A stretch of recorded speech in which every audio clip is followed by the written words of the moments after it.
In a world full of dark places, some people bear light with them. Hi guys, I am Justin San Gabriel and come and join me as I do my daily errands. Hello mga ka-pretty! Hi guys! So today, it's Monday, kaya naman tayo ay may online class. So guys, hello.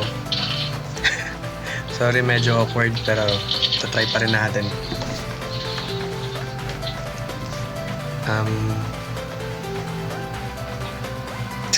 Grabe.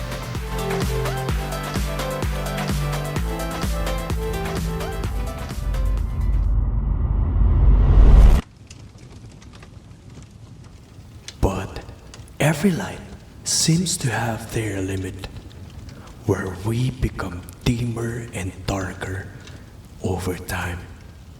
Before it's too late, take a step away.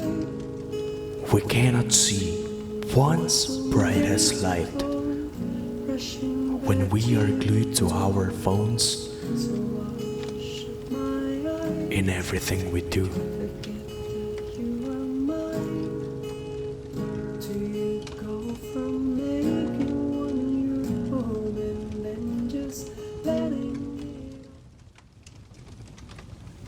Thankfully, we have our people to vent our hearts out and to ignite the dimming light in our hearts. Ano yung, di ba, pag nag-aaral tayo, ano yung usually mga problems na encounter niyo? Digital distraction. Ako din. Nag-distract Siyempre, di talaga ba sa- tuwing Monday meron tayong online class? Oh. So, instead na makinig ka na lang doon, siyempre, di nasasabay ng cellphone.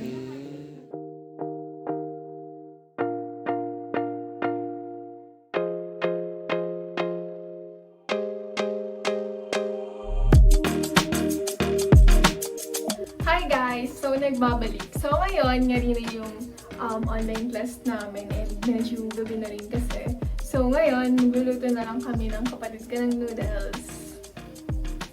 Hi ka! Hi! Hi guys! So, ngayon, nga rin na kami magluto. Kaya naman, it's kain time!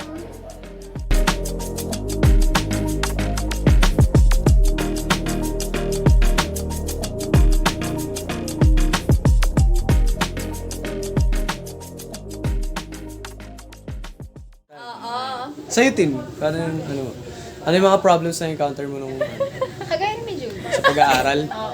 Oh. Ayun, kagaya nga nito lang. Magawa kasi ako ng ng demo ko. Oh. So, habang gumagawa ako, ako'y inaakit ng aking cellphone, nag-TikTok. So, gano'n lang din, nadidistract ako. Pero at the end naman nun, gabi na. Tsaka ako ba? Hi guys, ngayon gagawa ako ng aking activity sa video.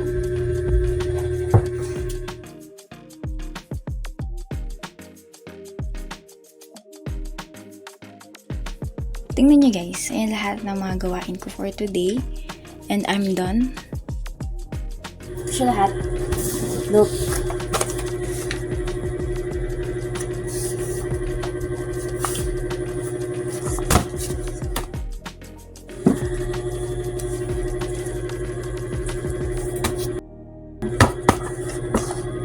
I have my daily lesson plan.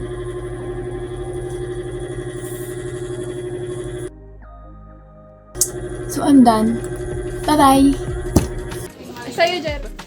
Ayun, parang pagka, halimbawa, magsa-cellphone ako, tas sa tropa, gano'n, sa labas. Feeling ko yung kasi inappropriate, gano'n. Tas parang di ako ma-cellphone sa labas.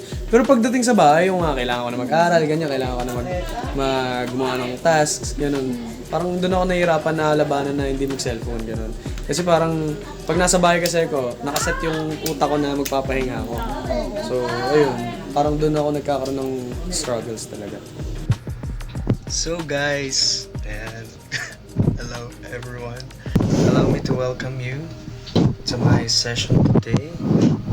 And actually tonight, time check, it's 12:59 a.m. I'm just here to start a new day. Actually, ganitong oras talaga nagsastart yung araw ko.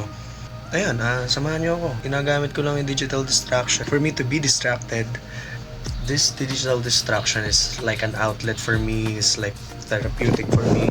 Depende kung ano yung mood. Pero as of now, when I'm doing something, I tend to play music, to make music.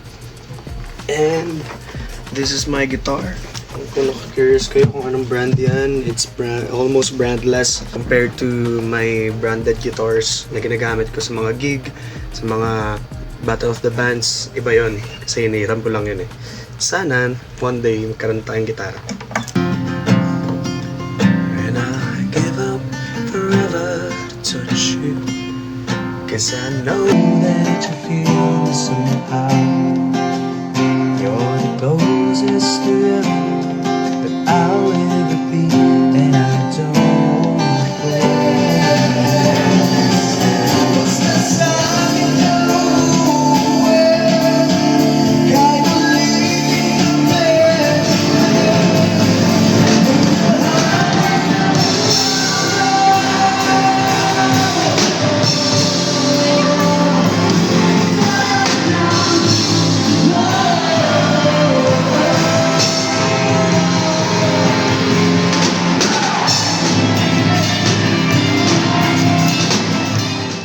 as a future educator, ganun, bilang teacher, feeling mo ano yung mga kaya mong gawing solusyon para dun sa mga sinabi mong problema?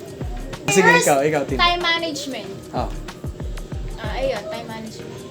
kasi, Para magawa ko gawin ko.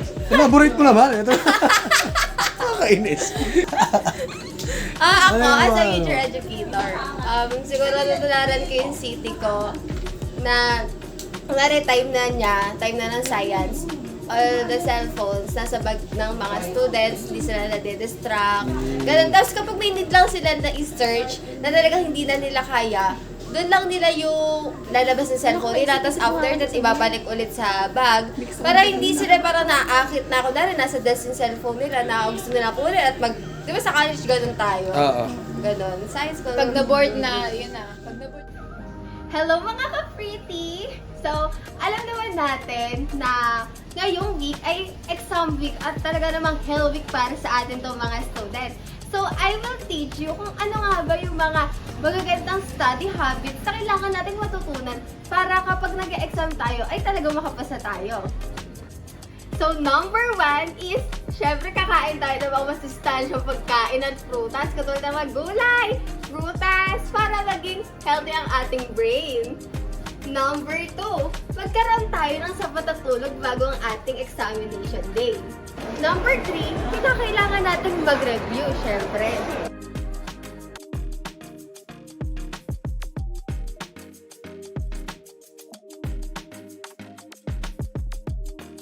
Ano ba yan? Ang hirap na ba nito? Para bang di ko ito makakabisado lahat. Magsi-cellphone na lang ako at i-share na lang ako. So, i-share ko na lang tong Lucky Monkey na to pass the midterm exam. Shinare ko naman na tong Lucky Monkey na to. Naantok na ako, matutulog na ako. So pinatutunan ba kayo sa mga tips ko?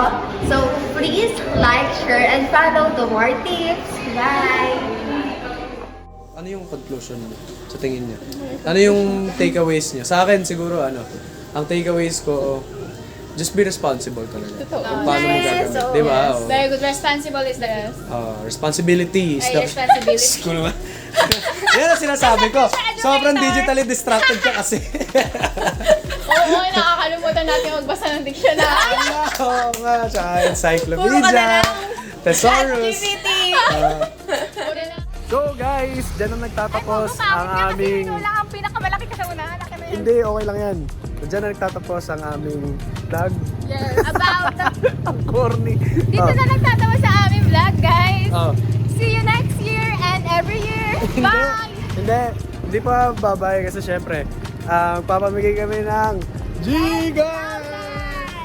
Guys, kung nakarelate kayo sa mga pinag-usapan namin, ayan, kung may mga encounters kayo about digital distraction, Yes. pwede kayong pumunta Share and sa comment. description below. Below and ng aming YouTube channel. yeah, tapos makikita nyo dyan ang link to the Google Forms. Yes. And then, there you will answer some questions and then you will have a chance to win.